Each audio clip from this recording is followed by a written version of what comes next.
আমার স্বামী আমার বাবার বাড়িতে যাওয়া একদমই পছন্দ করে না আমার শাশুড়ি। যখনই আমি আমার স্বামীকে নিয়ে আমার বাবা বাড়ি যাওয়ার জন্য রওনা হই, তখনই আমার শাশুড়ি আমার স্বামীকে খোঁচা দিয়ে বলে, সারা জীবনের জন্য যাস নাকি খোকা? বলা তো যায় না খোকা, তোর শ্বশুরে আবার ছেলে নেই।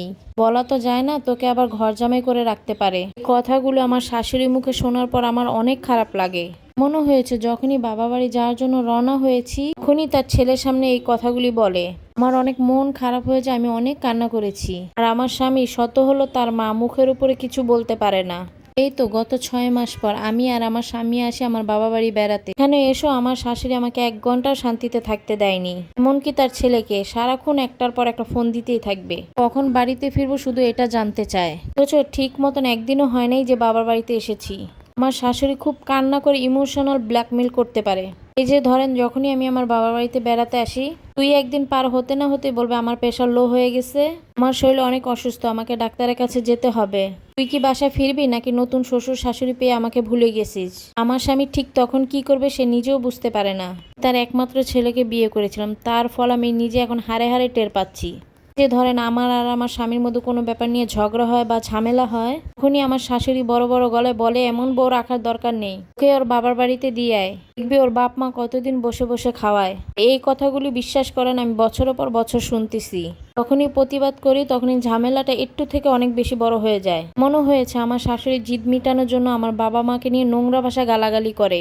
কথা শোনার পর অনেক সময় হয়েছে আমি ব্যাগ ট্যাগ গুছিয়ে আমার বাবার বাড়িতে রওনা হই।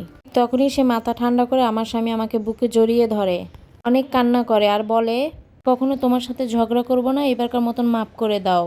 এরপরে আসি, আমি যখন প্রেগনেন্ট ছিলাম তখন আমি আমার বাবার বাড়িতে থাকি। কারণটা হচ্ছে আমার যখন 6 মাস হয় তখন আমি কোনো কিছুই করতে পারি না। তখনই আমার শাশুড়ি বলে বাবা বাড়ি থেকে বেরিয়ে আসো, কিন্তু আমার স্বামীকে সে একদমই আমার কাছে আসতে দিত না। যাই হোক, এরপর আল্লাহর রহমতে আমাদের একটা কন্যা সন্তান হয়। অনেক খুশি ছিলাম, কিন্তু ব্যস্ততার কারণে আমার স্বামী দেখতে আসতে পারে না। এমনকি আমার শাশুড়ি ফ্রি ছিল, সেও দেখতে আসেনি, কারণ তার কাছে কন্যা সন্তান একদমই ভালো লাগে না। সে শুরুতেই বলতো আমার সংসারে প্রথমেই বংশের প্রদীপ চাই। কে আমি কিভাবে বুঝাবো, এগুলো তো আর আমাদের হাতে নাই। সবকিছু বুঝার পর এরকম না বুঝার ভাং ধরে বসে থাকতো। আমার কন্যা সন্তান দুনিয়াতে আসার পর আমার শাশুড়ির রূপ আরো চেঞ্জ হয়ে যায়। সে এখন আরো ভয়ানক হয়ে উঠেছে। সে কোনোভাবে আমার স্বামীকে আমার মেয়ের কাছে আসতে দিতে চাইতো না। কিন্তু আল্লাহর রহমতে ভালো একটা হাজবেন্ড পেয়েছি। সে তার বন্ধুর মাধ্যমে লুকিয়ে লুকিয়ে আমার মেয়ের জন্য জামা কাপড় যাবতীয় যা যা জিনিস লাগতো সবগুলি পাঠায়। বিষয়টা অনেকজনের কাছে খারাপ লাগতে পারে, কিন্তু বাবা হিসেবে তার তো কিছু দায়িত্ব ছিল। তার প্রতি আমার কোনো অভিযোগ নেই।